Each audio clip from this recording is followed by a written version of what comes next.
Boa noite a todos. Graças a Deus pela oportunidade de adorá-lo, como nós assim fizemos até agora, cantando, mas também tendo esse tempo tão precioso de comunhão. Continuemos então agora nessa adoração por meio da reflexão na palavra, para que nós possamos adorá-lo também entendendo o que ele tem para nós, como é que nós devemos lidar com as situações dessa vida e assim crescermos em adoração a ele. Abra sua Bíblia em Apocalipse capítulo 1. Apocalipse capítulo 1. E nós vamos dar sequência à exposição que temos feito deste capítulo, hoje pegando a última parte. Mas antes, deixe-me avisar aqui a todos os presentes que nós estamos nos preparando para o batismo. Teremos um culto com a celebração de batismo no mês de dezembro.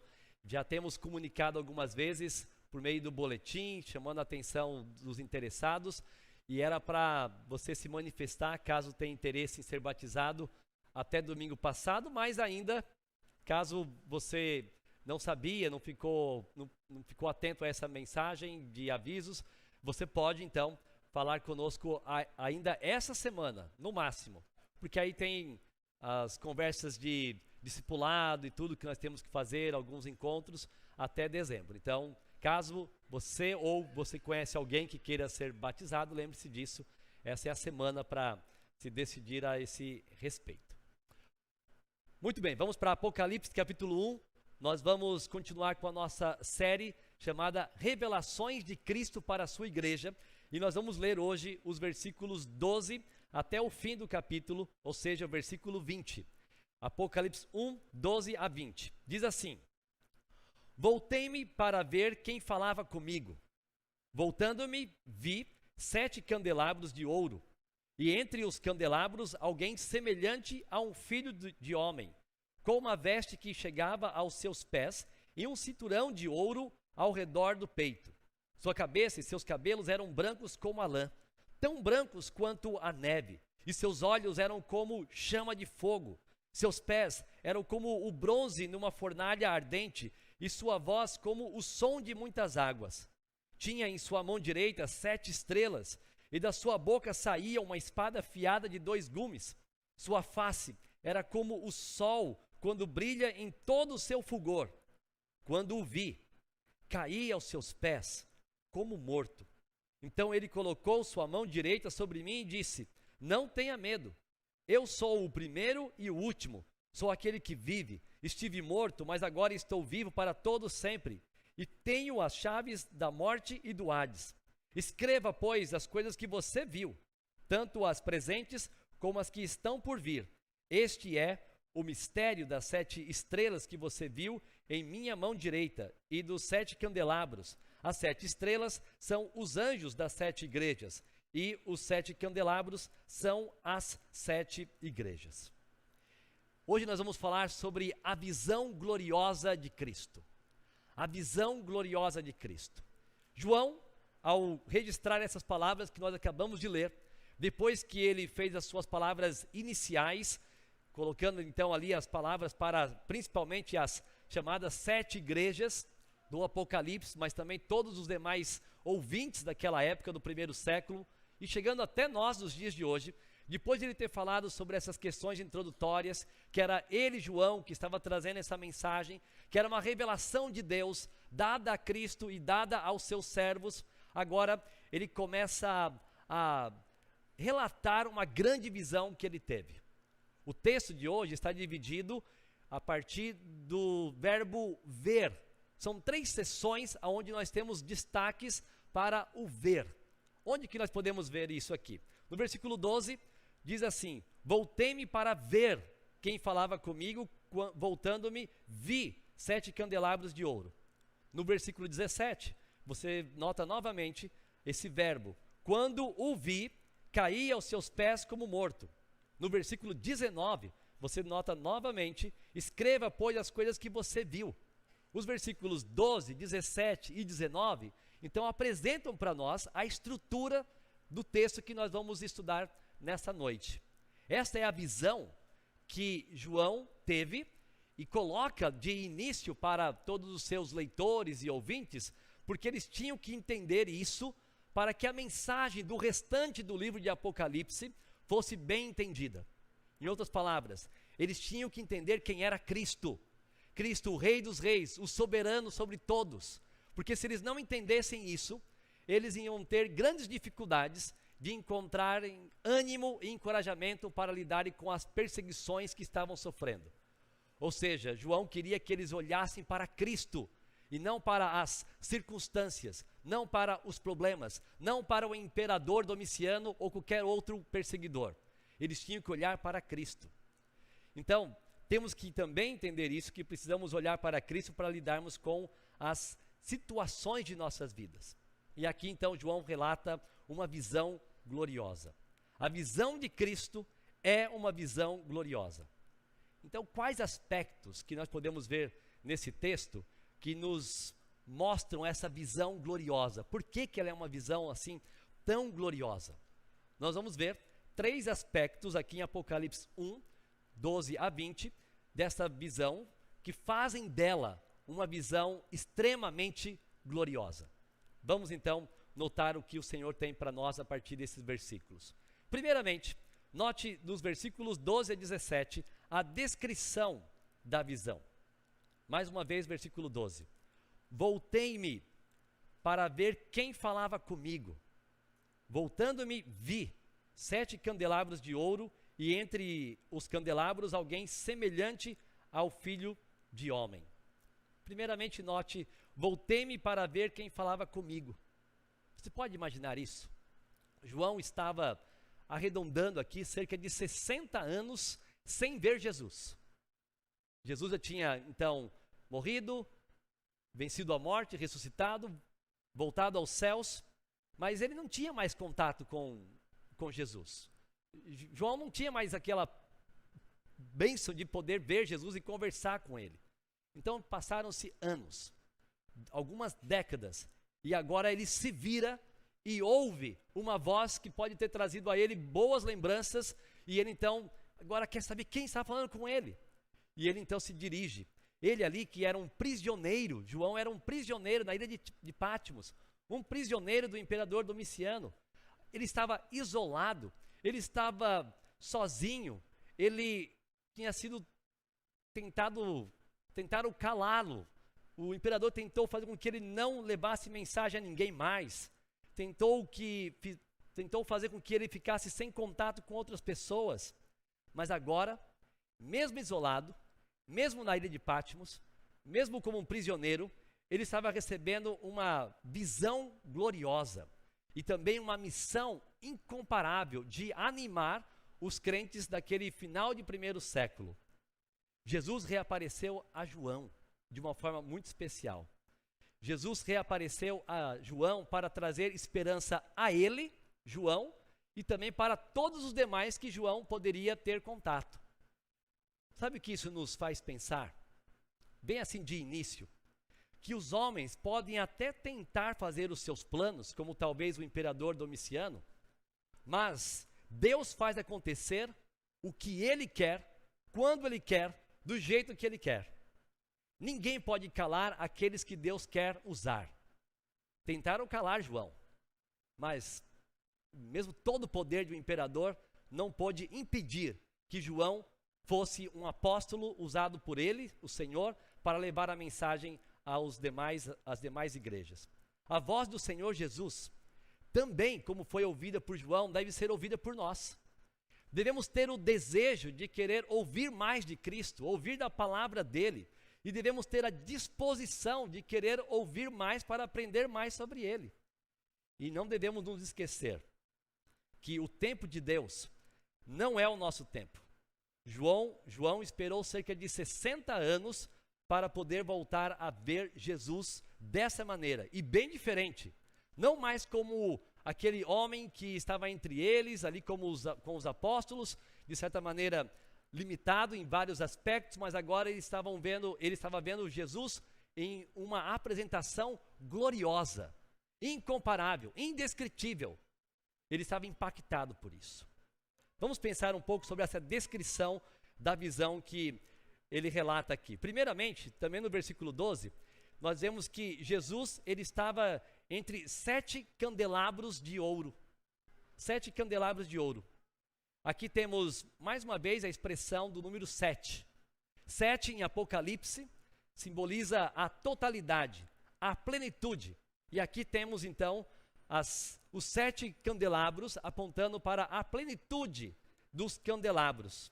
Mas quem são os candelabros? Os candeeiros. Se você olhar para o versículo 20, o próprio texto de Apocalipse, que tem muitos símbolos, mas nesse caso tem um símbolo já explicado. E eu vou falar mais sobre isso um pouquinho mais à frente, mas esses candelabros são as igrejas.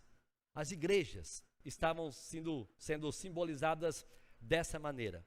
E Jesus, então, estava entre os candelabros, entre as igrejas. E falaremos mais disso quando chegarmos no versículo 20. Mas ainda podemos notar que Jesus estava ali entre os candelabros como um filho de homem. Expressão essa, curiosa, porque é uma expressão muito usada nas profecias apocalípticas, como Daniel assim escreveu. Por exemplo, em Daniel capítulo 7, ele também fala do filho de um homem. E Jesus, várias vezes, escrevendo ou falando sobre si, melhor dizendo, nos evangelhos, ele se referia como o filho do homem. Uma referência sobre o Messias, sobre o Cristo, como ele se identificava. E ele estava ali, entre os candelabros, ele estava andando entre as igrejas, ele estava cuidando das suas igrejas, ele não estava então distante. Porque ao mesmo tempo que ele estava nos céus e na glória, ele continuava presente com os seus, com a sua igreja. Isso era para animar as igrejas. Isso era para trazer a mensagem àqueles irmãos do primeiro século de que eles não estavam sozinhos. Por mais que não estivessem vendo Jesus, Jesus estava ali com eles. De certa maneira, eles estavam usufruindo da verdade que Jesus disse antes de voltar aos céus. Registrado lá no texto que a gente conhece como Grande Comissão, no final do livro de Mateus, quando Jesus disse: "E eu estarei sempre com vocês, até o fim dos tempos." As igrejas, então, do Apocalipse estavam tendo o privilégio de serem lembradas que, apesar de não poder ver Jesus, podiam ter a certeza que Jesus estava no meio deles. Isso não é diferente para nós hoje.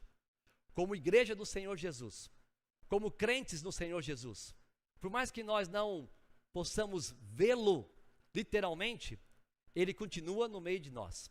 Ele está sempre no meio daqueles que são dele. E isso deve nos animar e nos encorajar a viver a vida cristã. Note essa descrição do Filho do Homem, aqui nessa visão. Primeiro, nós temos uma palavra no versículo 13 sobre a sua vestimenta. O versículo 13 fala que Jesus estava ali com uma veste que chegava até os seus pés e também usava um cinturão de ouro ao redor do peito. Suas vestes indicam, então, a sua realeza. As suas vestes indicam a sua dignidade. As suas vestes estavam indicando a sua imponência, o seu grande poder. Também estava sendo identificado como o sumo sacerdote, aquele que pode conectar pessoas com o Deus Pai, que pode intermediar um pecador com Cristo, ou melhor, com Deus, o Deus Pai, ele sendo o Cristo, o sumo sacerdote. A vestimenta identificava esses elementos. Também podemos ver aqui a descrição física que João faz dessa visão. E você vai notar que temos 7 elementos aqui: cabeça e cabelos, olhos, pés, voz, a destra e também a boca e a face.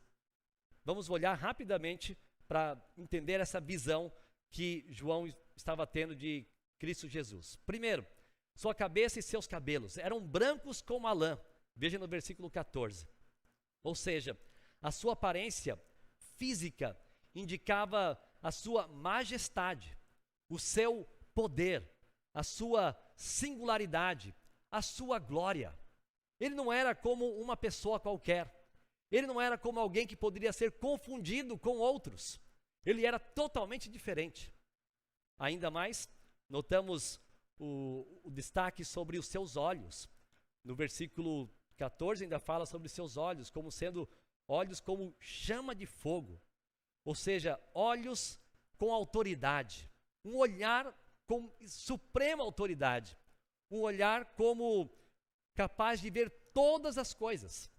Um olhar, como também é relatado no capítulo 2, aqui de Apocalipse, versículo 18, um olhar como de fogo, olhando para a sua igreja. No caso, a igreja de Tiatira. Esse olhar era uma maneira de João entender que Jesus via todas as coisas perfeitamente e por isso que ele poderia dizer para cada uma das igrejas algo como: conheço suas obras, eu sei o que vocês estão fazendo, eu vejo o que vocês estão fazendo. É o olhar com grande autoridade do nosso Senhor Jesus. E ainda podemos ver no versículo 15, os seus pés.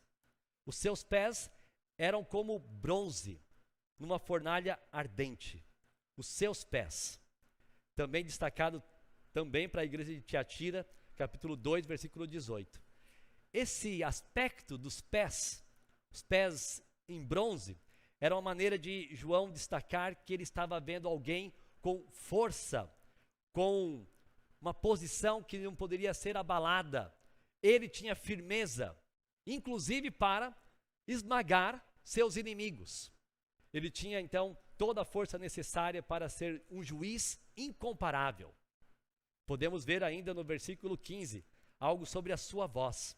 A voz como de muitas águas. Agora, talvez você pense assim, o que João estava usando como comparação? Naquele final de primeiro século, ele não conhecia as cataratas de Foz do Iguaçu. Não conhecia, porque ali, você já foi lá? Se você já foi, você sabe o que é um barulho de muitas águas. Mas ele não tinha isso como comparação, mas de alguma maneira, ele conseguiu associar aquela voz de autoridade. Uma voz, mais uma vez, imponente.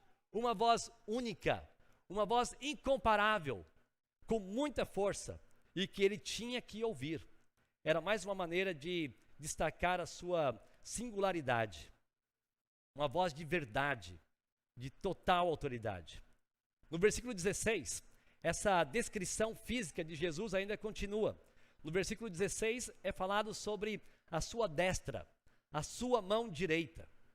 Na sua mão direita, ele tinha as 7 estrelas, que ele chama mais à frente de anjos das igrejas, que vamos deixar para destacar no versículo 20. Mas também no versículo 16, nós temos uma outra descrição a respeito da sua boca. Da sua boca saía uma espada afiada de 2 gumes, indicando então o seu poder incomparável no pronunciar palavras.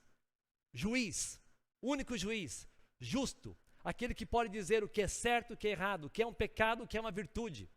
O que poderia dizer com toda certeza e de forma absoluta o que alguém deveria fazer e o que não deveria fazer.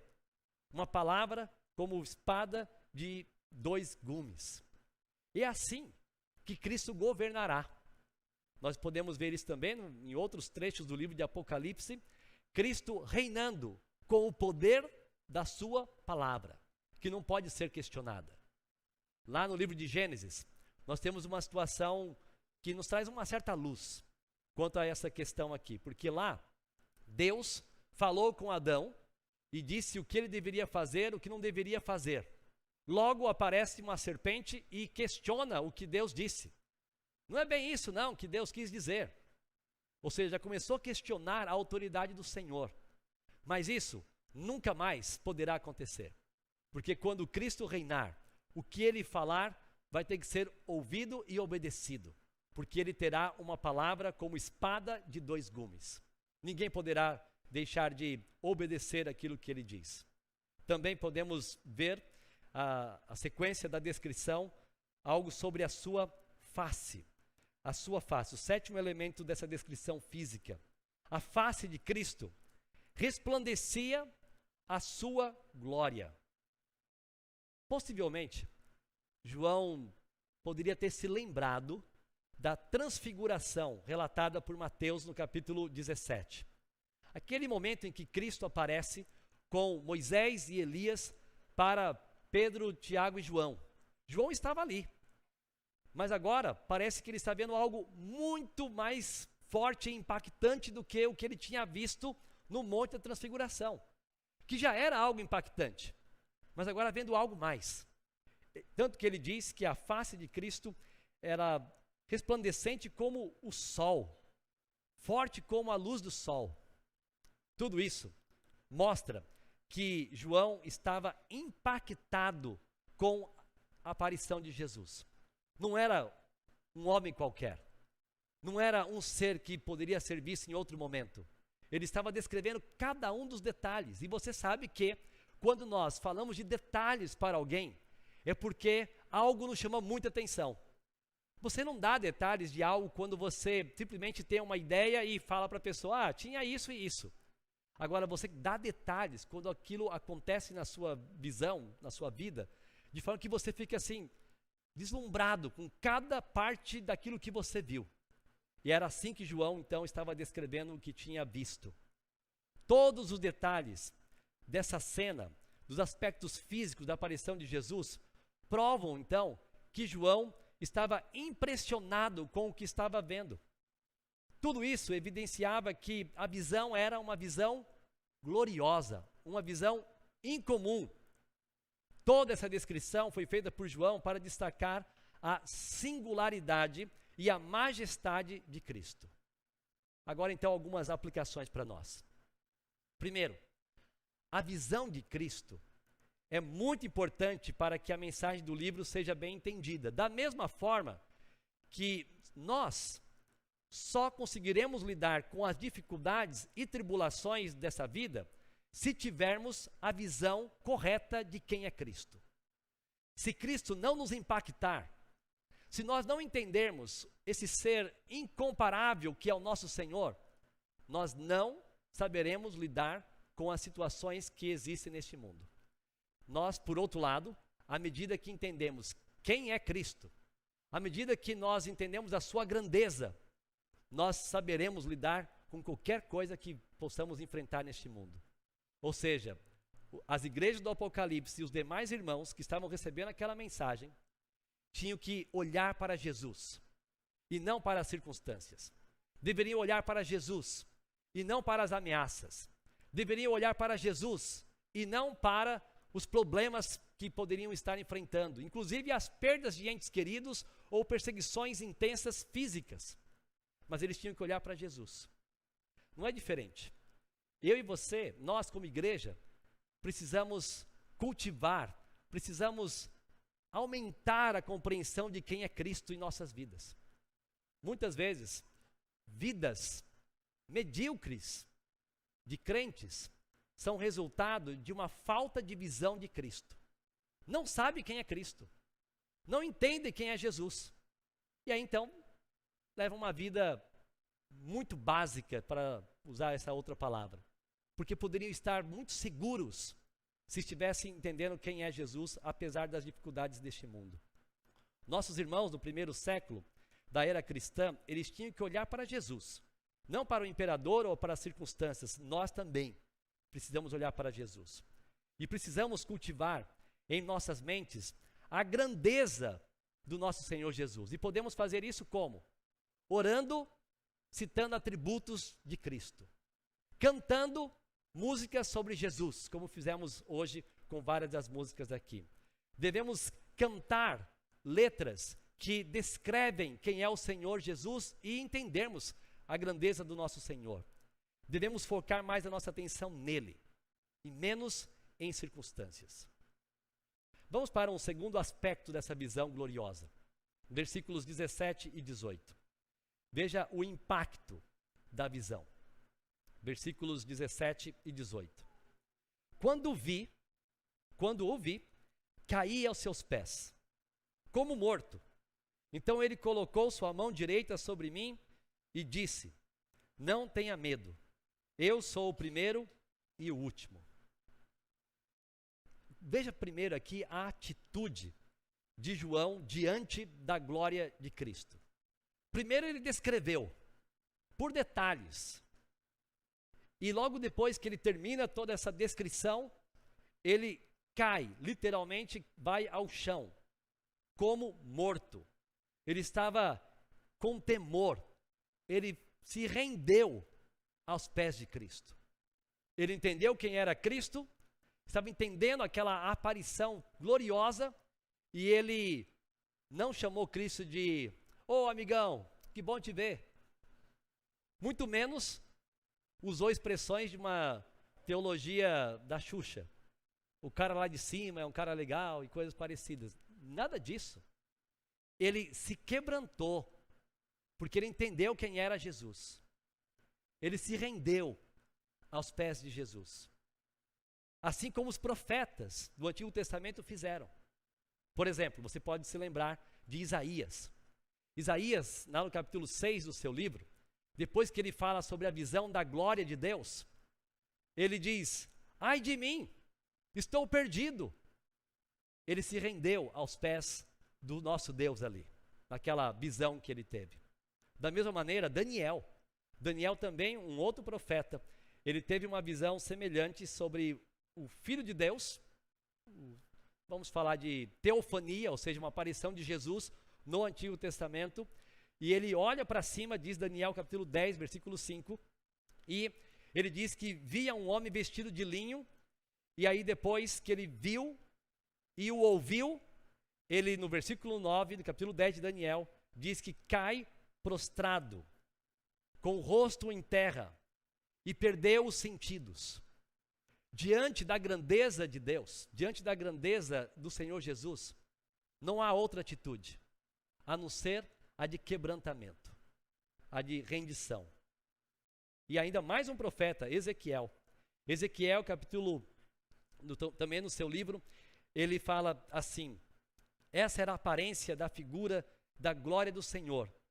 Quando a vi, prostrei-me com o rosto em terra e ouvi a voz de alguém falando, que ele caiu também. Isaías, Daniel, Ezequiel, alguns dos exemplos de pessoas que tiveram uma visão, uma compreensão de quem era Deus na sua santidade e que caíram diante dele. Isso nos mostra que o medo, o temor, era algo normal quando se estava diante de Deus. Podemos chamar isso também de reverência. Quando nós entendemos que estamos diante de o Senhor de nossas vidas, o dono de nossas vidas, o Criador do universo, o Deus Santo, não há outra atitude esperada daqueles que seguem a Cristo, a não ser a atitude de rendição e de submissão.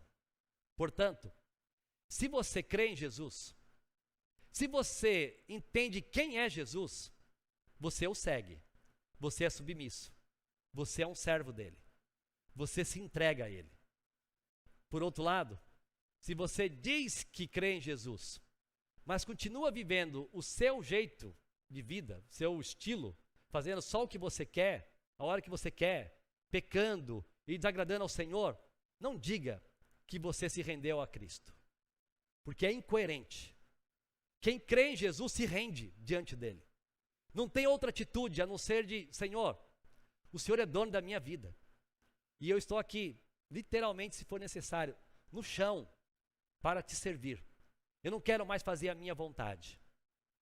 Portanto, o que nós temos que lembrar é que, infelizmente, pessoas que vivem enraizadas em estilos de vida pecaminoso, precisam ter a visão de quem é Cristo. Precisam ver Jesus como o Senhor de suas vidas. Você pode se libertar da pornografia, você pode se libertar da ira, você pode se libertar da ansiedade, você pode se libertar do medo, você pode se libertar das maledicências, você pode se libertar de qualquer tipo de pecado, quando você entende a grandeza de quem é o seu Senhor e seu Salvador. Porque você se rende diante dele. E aí deixa ele dirigir sua vida. Você entende que é pequeno e não tem mais o que fazer. João, aquele homem que já esteve deitado sobre o peito de Jesus, em João capítulo 13, agora estava jogado aos pés do seu Senhor, porque ele entendia que Cristo merecia toda a sua vida e a sua adoração com toda a reverência. Você já ouviu a história de Neil Armstrong? Foi o primeiro homem que colocou o pé na Lua, que pisou na Lua. Há algo bem interessante a respeito dele que eu acho que nos ajuda a entender aqui algo sobre uma visão e a nossa resposta à visão. Quando nós compreendemos o que foi visto e como que nós devemos agir. Neil Armstrong diz que quando ele estava então em direção à Lua, ele olha para a Terra e vê a Terra como o tamanho de uma ervilha. E que ao ele fechar um dos seus olhos e colocar o dedão na direção da Terra, ele percebe que a Terra desaparecia, de tão pequena. Mas ele relata que ao invés de ele se sentir como um homem super poderoso, um homem tão importante, ele diz que aquela cena o fez entender que ele era um homem muito pequeno, diante de muita grandeza. Quando nós entendemos quem é Deus, nós não temos do que nos orgulhar, só temos que nos render a Ele, nos quebrantar diante dEle. E isso é um prazer, isso faz parte da vida daqueles que entendem Jesus como Senhor e Salvador. Atitude de reverência, atitude de respeito. É por isso que nós oramos com respeito, é por isso que devemos cantar com respeito, é por isso que devemos ter uma vida de estilo cristão que expressa respeito ao nosso Senhor. Algumas considerações aqui. Uma visão do Cristo glorioso, um entendimento do Cristo exaltado, produz sempre grande reverência e temor naqueles que têm essa compreensão. Se o seu filho, por exemplo, não tem temor do Senhor, é porque ele precisa entender quem é Jesus ainda. Talvez você quer que ele seja todo temeroso, todo reverente, sem ele entender quem é Jesus. Se falta reverência na sua vida, é porque você precisa crescer mais no entendimento de quem é Jesus. Que Deus nos dê a graça de que, como igreja, possamos entender a sua grandeza e viver sempre em temor e reverência a Ele, que é caracterizada por uma vida de obediência. É preciso ter essa atitude de respeito hoje, quando vivemos num mundo com tanta gente que pensa em familiaridade com Deus, de amizade com Deus, mas não vivem em obediência a Ele. Que sejamos verdadeiramente tementes ao nosso Senhor. Note ainda o versículo 17.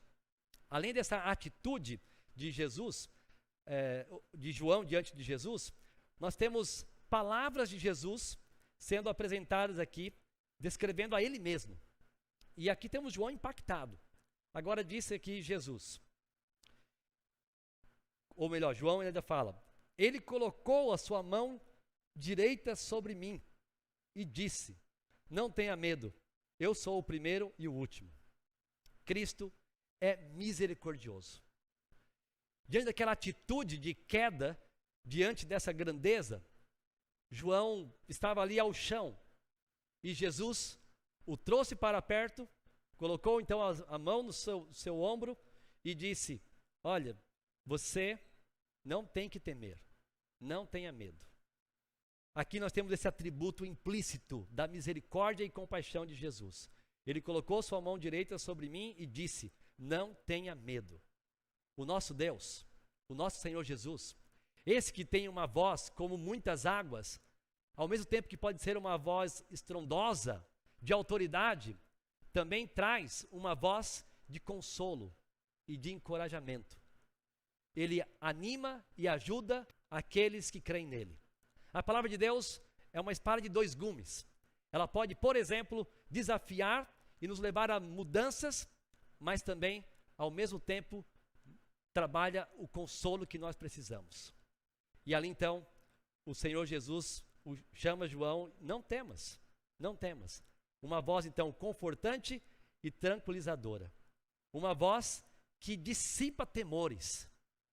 Ouça a voz de Cristo, para que os seus temores sejam terminados, que cheguem ao fim. Queira mais do Senhor na sua vida, para que você tenha mais ânimo para viver a cada dia aqui. O próprio Cristo, então, é quem tira o temor dos homens. Nossos temores, então, são resolvidos quando nós olhamos para quem é Cristo e temos disposição de ouvir o que Ele tem a dizer. E o que Ele disse? Note aqui 3 descrições que Cristo fez de si mesmo para João, e consequentemente para as igrejas e para nós. Primeiro, eu sou o primeiro e o último. Versículo 17. Aqui, Jesus estava se apresentando como o próprio Deus. Por quê? Nos versículos anteriores, você vai ver no versículo 8, Deus Pai sendo apresentado como o primeiro e o último. E agora Jesus se apresenta como o primeiro e o último. Ou seja, o Deus Pai e o Deus Filho falando sobre as mesmas características. Aqui temos aquela beleza da divindade. O Deus triuno, Pai, Filho e Espírito Santo, recebendo os mesmos atributos. Eu sou o primeiro e o último.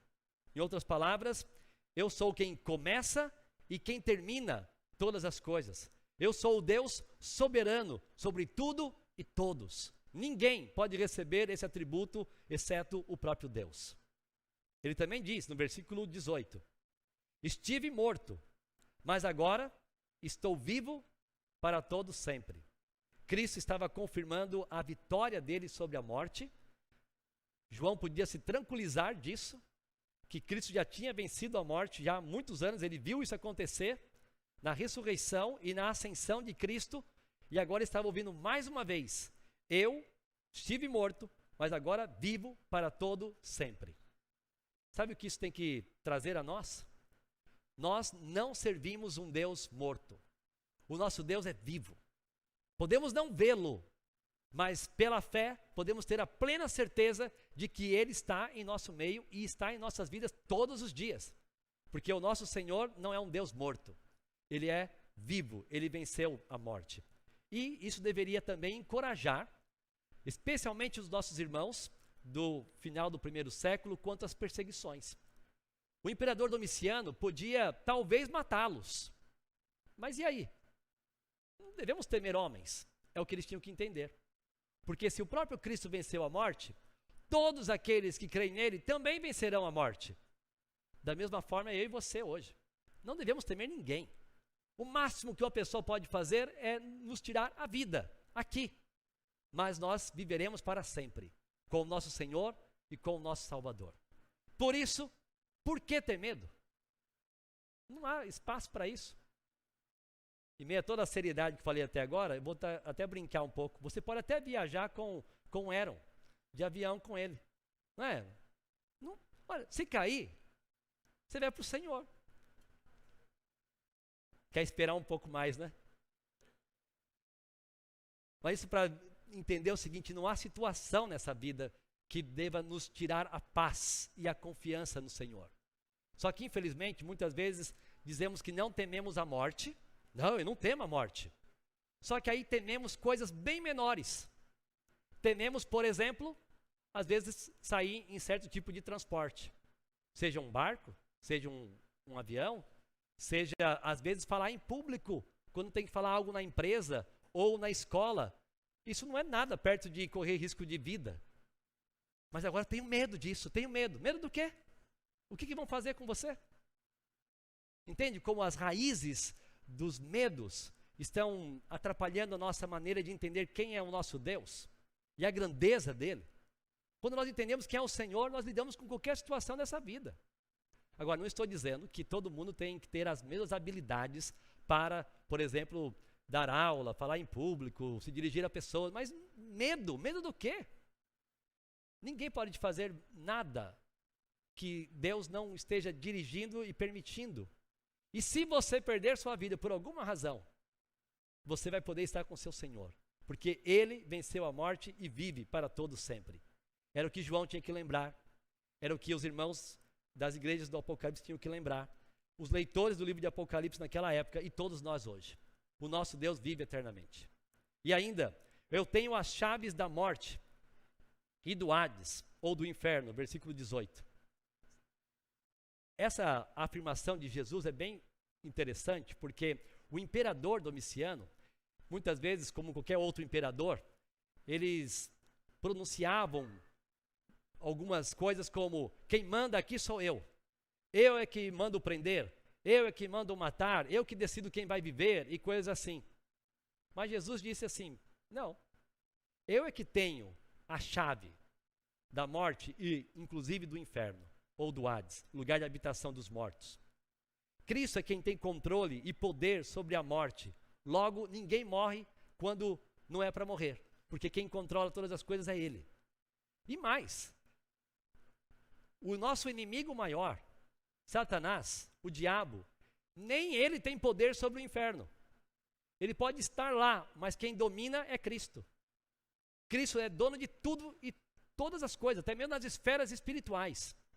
Ele manda inclusive até no inferno.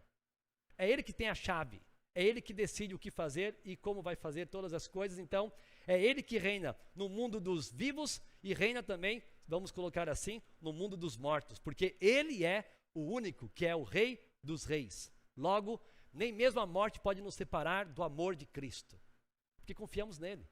Ele é o nosso Senhor e o nosso Salvador.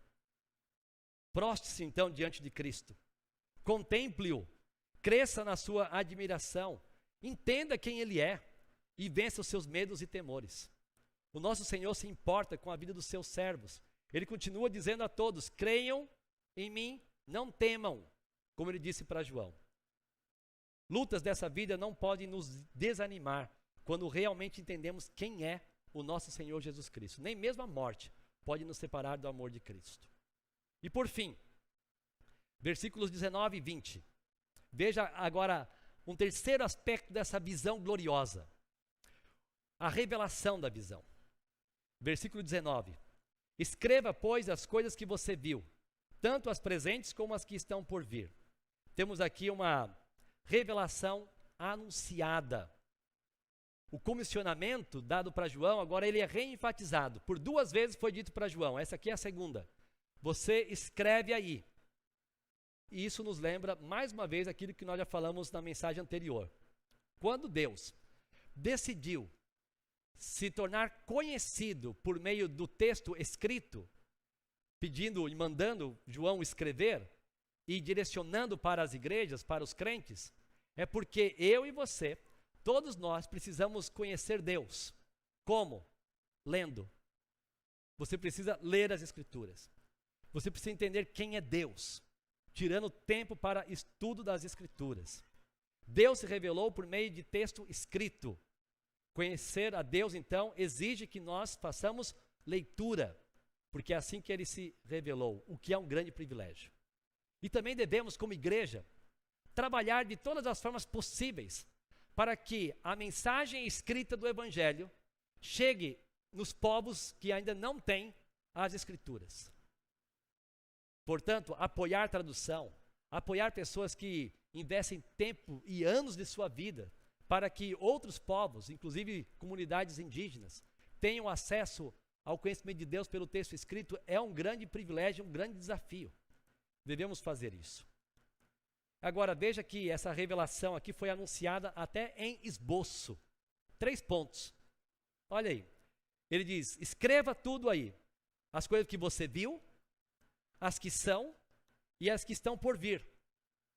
Em resumo, ele estava falando sobre o que você viu, capítulo 1, as coisas que são, capítulo 2 e 3, que pretendemos estudar ainda nas próximas semanas, e as que estão por vir, capítulo 4 em diante. E aí temos uma sequência de eventos. Existe uma teoria que diz que o livro de Apocalipse ele foi escrito em ciclos. Mas aí a minha única pergunta para essa teoria é: por que eu não posso ler o livro da forma mais comum e básica? Eu não leio em ciclo, eu leio como o texto foi escrito. E é assim que nós entendemos a história do que está por vir. E vamos estudar isso em outra ocasião. Mas o livro é escrito numa ordem de começo, meio e fim. É assim que temos que ler.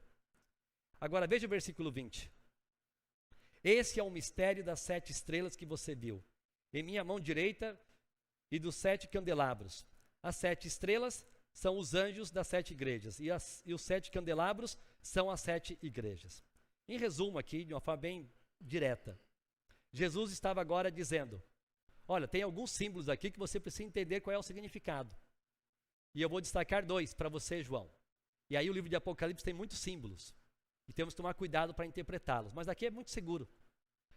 Os 7 candeeiros são as 7 igrejas. As 7 estrelas são os 7 anjos. Agora, quem são esses anjos? Aí que complica, né? Mas, entre as opções existentes, parece-me que a melhor é realmente entender os anjos como os mensageiros, como então os pastores representantes de cada igreja. Sim, é verdade, em nenhum lugar do livro anjos aparecem com essa função, ou a palavra anjo é usada dessa maneira. Mas a palavra anjo pode ser traduzida assim como um mensageiro. E seria difícil imaginar Jesus repreendendo um anjo, um ser celestial, ao se dirigir a uma igreja. Então, aparentemente, parece que a melhor opção é entender que as cartas que foram dirigidas, capítulos 2 e 3, tem ali um líder, um responsável pela saúde espiritual da igreja, chamado de anjo. Se essa é a interpretação correta, nós temos então aqui uma mensagem bem interessante. Primeiro, como nós falamos no início, as igrejas não estão sozinhas. Cristo habita com a sua igreja. Cristo habita com os crentes. Ele está entre os candeeiros. Ele anda entre as igrejas. Ele está presente. Portanto, ele traz segurança para quem passa por perseguição. Mas ele também é aquela figura que deve nos incentivar a uma vida de santidade, porque nós nunca estamos sozinhos.